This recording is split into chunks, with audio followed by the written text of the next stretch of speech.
Hello friends, I am Mahraj Ahmad Qadri. Welcome to Qadri classes biology. आज हम बात करते हैं लाइफ प्रोसेस। लाइफ प्रोसेस यह हाई स्कूल का है और इनमें हम देखते हैं जैव प्रक्रम। लाइफ प्रोसेस क्या है? हमारे जीवन में होने वाली सभी प्रक्रियाएं, हमारे जीवन में होने वाले सभी प्रक्रियाएं जैसे digestion, respiration, blood circulation, excretion, ये सब हमारे शरीर में होता रहता है। ये सभी जीवों में, पौधे में देख लीजिए, पौधे में प्रकाश संश्लेषण की क्रिया, ट्रांसपीरेशन की प्रक्रिया और विभिन्न प्रकार की क्रियाएं होती रहती हैं। और इसमें हम देखते हैं हमारे शरीर में डाइजेशन में, यदि अगर हम डाइजेशन की बात करते हैं तो डाइजेशन में भोजन का इंटेक करना, इंजेशन, डाइजेशन, अब्जॉर्प्शन, एसिमिलेशन, विभिन्न क्रियाएं होती रहती हैं। इसमें अब हम बात करते हैं रेस्पायरेशन का। तो रेस्पायरेशन में क्या होता है?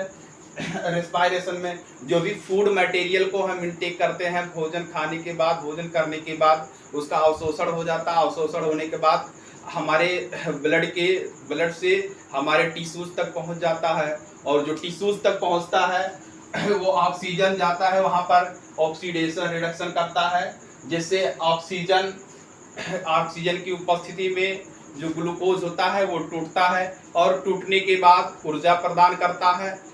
इसी तरीके से हम ब्लड सर्कुलेशन देखते हैं। ब्लड सर्कुलेशन के द्वारा फूड मटेरियल हमारे सभी हमारे सभी अंगों तक पहुंच जाएगा, हमारी कोशिकाओं तक पहुंच जाएगा। एक्सक्रीशन, इसके बाद में जो वेस्ट मटेरियल होगा वो हमारे शरीर से बाहर आ जाएगा। आप देखते हैं रेस्पायरेशन के दौरान ऑक्सीडेशन रिडक्शन होता है, तो उसमें देखते हैं ऑक्सीजन खर्च हो जाता है, स्पेन हो जाता है और इसके बाद में कार्बन डाइऑक्साइड रिलीज होता है। कार्बन डाइऑक्साइड रिलीज होता है जिसे हम एक्सक्रीशन के रूप में हम लंग्स से सीधे बाहर निकालते हैं। और वेस्टेज मटेरियल हैं, जो अनडाइजेस्टेड फूड मटेरियल है, वो हमारे एनस के थ्रू सीधे वो बाहर हो जाता है, जो एक्सक्रीशन कहलाता है। अब इसमें देखते हैं हमारे शरीर में विभिन्न प्रकार की क्रियाएं, जो हमारे शरीर में क्रियाएं हो रही हैं। जैसे हमारे शरीर में कहीं पर डैमेज हो जा रहा है, इसकी रिपेयर के लिए और विभिन्न प्रकार की क्रियाएं जो होती हैं, इन सब में ऊर्जा का स्पेन होता है। और यदि अगर रिपेयरिंग होगा तो रिपेयरिंग में ऊर्जा लगेगा। और देखते हैं ये हमारी पूरी मरम्मत करता रहता है। जो भी फूड मटेरियल हम इंटेक करते हैं, इसका मेटाबॉलिक रिएक्शन होता है। मेटाबॉलिक में हम दो देखते हैं, ठीक है। मेटाबॉलिक में दो देखते हैं, एक होता है कैटाबॉलिक, एक होता है कैटाबॉलिक, एक होता है एनाबॉलिक। ये दो क्रियाएं होती हैं, ये दो होता है, जिसमें हम देखते हैं फूड मटेरियल कॉम्प्लेक्स से छोटे छोटे भागों में टूट जाता है, सिंपल हो जाता है। कॉम्प्लेक्स से सिंपल हो जाता है। और इसमें देखते हैं हम सिंपल से कॉम्प्लेक्स, ये प्रकाश संश्लेषण में होता है। ये प्रकाश में फोटोसिंथेसिस,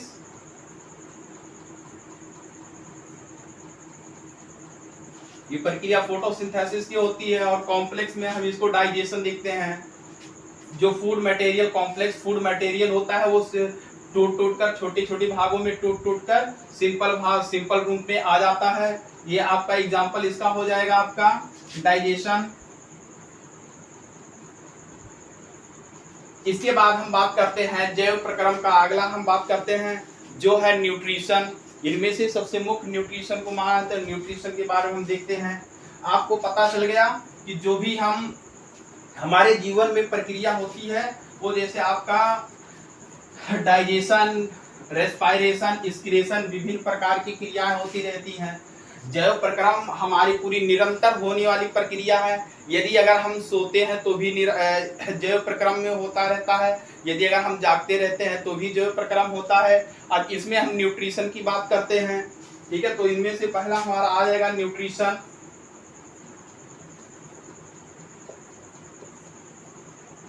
पोषक।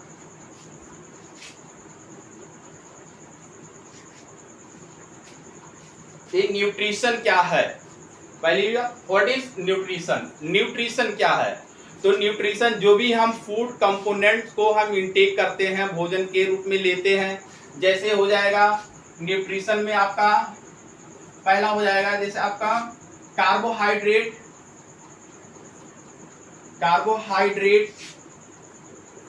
Protein,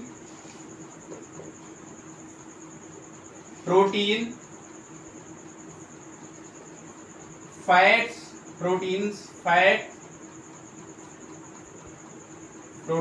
fat, carbohydrates, vitamins and minerals etc। देखते हैं ये जो कार्बोहाइड्रेट है, प्रोटीन है, फैट है, विटामिन्स, मिनरल्स, ये हमारा न्यूट्रिशन है। ये हम भोजन में इन्हीं को इंटेक करते हैं, इन्हीं को लेते हैं, इन्हीं को खाते हैं, ठीक है। और ये न्यूट्रिशन हमारे शरीर में ऊर्जा प्रदान करता है और हमारे शरीर में जो भी पार्ट्स, जो भी अंग डैमेज हो जाते हैं उसको ये रिपेयर करता है।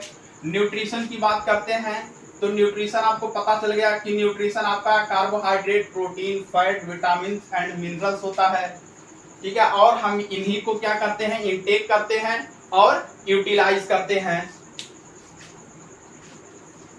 अब इसका अगर हम डेफिनेशन देखते हैं तो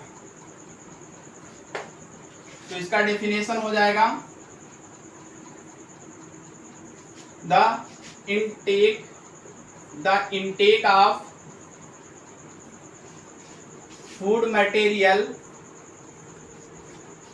intake of food material, and utilize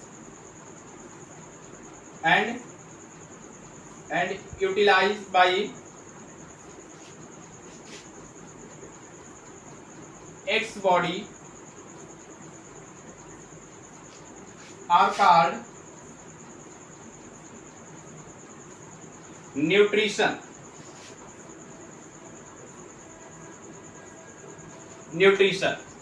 जो भी हम फूड मटेरियल लेते हैं और उसको हम यूटिलाइज करते हैं, खर्च करते हैं, तो ये क्या कहलाता है, न्यूट्रिशन। लाइक में आपने देखा कि जैसे carbohydrate, protein, fat, minerals, vitamins etc। अब इसके बाद में हम बात करते हैं न्यूट्रिशन कितने प्रकार का होता है। तो न्यूट्रिशन मुख्यतः दो प्रकार के होते हैं। नंबर आपका एक पहला हो जाएगा ऑटोट्रॉफिक न्यूट्रिशन,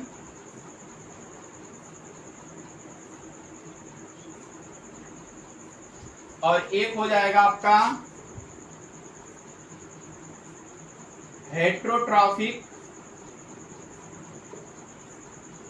न्यूट्रिशन। अब बेटा देखते हैं कि ऑटोट्रॉफिक न्यूट्रिशन क्या है, हेट्रोट्रॉफिक न्यूट्रिशन क्या है। तो आर कॉल्ड ऑटोट्रॉफ, यानी the manufacturing of food material from raw material are called autotroph. अगर ऑटोट्रॉफ की हम बात करते हैं तो ऑटोट्रॉफ अपना भोजन स्वयं बना लेता है, ठीक है, with the help of sunlight,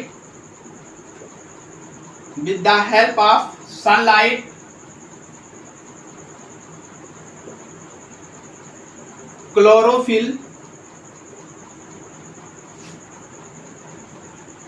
air,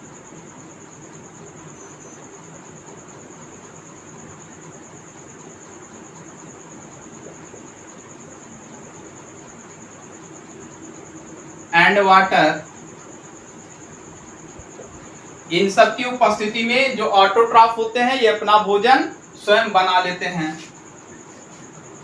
heterotroph की बात करते हैं तो हेट्रोट्रॉफ में जो हेट्रोट्रॉफिक जंतु होते हैं वो क्या करते हैं, वो अपना भोजन एक दूसरे से प्राप्त करते हैं। मतलब जो हेटेरोट्रॉफिक एनिमल्स होते हैं वो डायरेक्ट और इनडायरेक्ट पौधों पर निर्भर रहते हैं। जैसे मान लेते हैं कुछ कुछ ऐसे भी लोग होते हैं जो मांस खाते हैं। जैसे आपका गोट हो गया, तो गोट आपको देखते हैं हार्बीवोरस है, जो पौधे को इनटेक करती है। इसके बाद में ऐसे ऐसे हम बहुत से अगर देखते हैं, ठीक है, जैसे आपका गाय हो गया, भैंस हो गया, इसके बाद में गोट बकरी हो गया, ये हार्बीवोरस हैं जो पौधे को खाते हैं। तो अगर हम इनको खाते हैं तो इनसे हमको इनडायरेक्ट एनर्जी मिलता है। यदि हम पौधे को खाते हैं तो पौधे से अपना भोजन प्राप्त करते हैं, तो ये डायरेक्ट हो जाएगा। तो यदि हम बात करते हैं तो इनमें हम देखते हैं कि जो हेटेरोट्रॉफ होता है ये अपना भोजन स्वयं नहीं बना पाता, ये डायरेक्ट और इनडायरेक्ट रूप में क्या होता है, पौधों पे निर्भर होता है।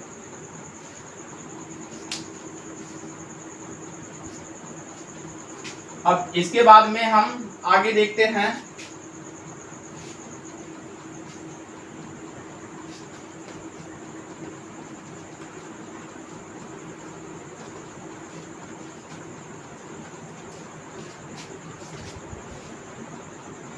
ऑटोट्रॉफ की बात करेंगे। ऑटोट्रॉफ में हम बात करेंगे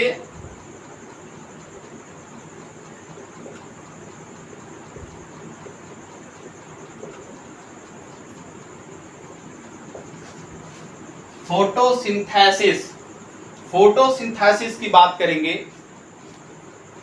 अब फोटोसिंथेसिस की यदि हम बात करेंगे तो फोटोसिंथेसिस केवल पौधों में होता है। फोटोसिंथेसिस की प्रक्रिया पौधों में होता है। और फोटोसिंथेसिस की प्रक्रिया में क्या होता है, प्लांट क्या करता है, इन्वायरमेंट से, पहली बात तो ये पौधे के अंदर इतनी क्षमता होती है जो रेडिएंट एनर्जी को केमिकल एनर्जी में बदलने की क्षमता होती है। पौधे के अंदर रेडिएंट एनर्जी को केमिकल एनर्जी में बदलने की क्षमता होती है। और इसके बाद में पौधा क्या करता है, प्रकाश संश्लेषण में पहली बात तो सनलाइट को कैच करता है।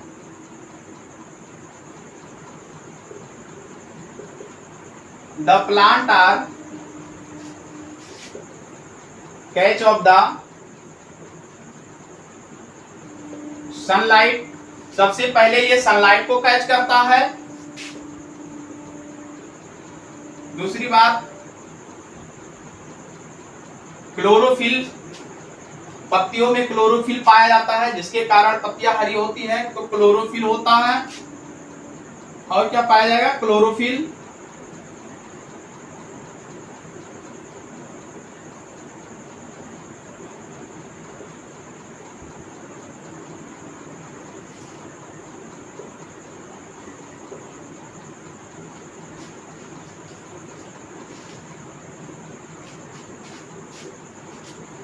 तीसरा आपका हो जाएगा एयर में आपका हो जाएगा CO2 फ्रॉम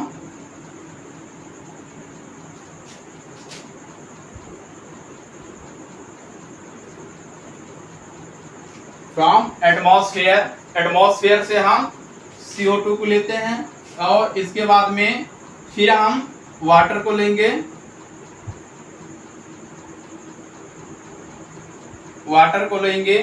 ठीक है, वाटर को हम जड़ की सहायता से, मृदा से जड़ की सहायता से हम वाटर को अवशोषित, मतलब पौधे अवशोषित कर लेते हैं। और इनकी प्रेजेंसी में पौधे ग्लूकोज का निर्माण करते हैं। इनकी उपस्थिति में जो पौधे भोजन बनाएंगे वो बनेगा ग्लूकोज।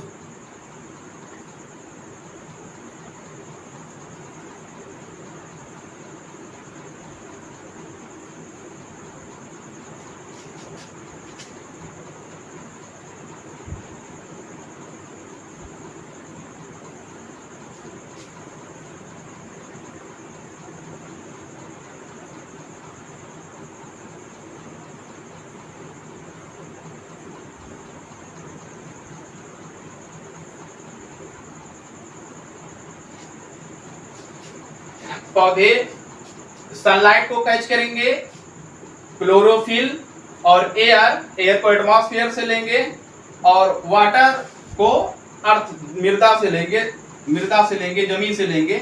और इसके बाद में ये बनाते क्या हैं, इन सबको कैच करेंगे। इनकी उपस्थिति में पौधे को क्या बनाते हैं, the plants are make food material, क्या बनाएंगे फूड मटेरियल्स में, जिसको हम ग्लूकोज कहते हैं। किसका निर्माण करेंगे, ग्लूकोज का निर्माण करेंगे। इसके बाद हम मिलेंगे नेक्स्ट वीडियो में। यदि अगर वीडियो पसंद है तो लाइक करिए, शेयर करिए, सब्सक्राइब करिए। Best of luck.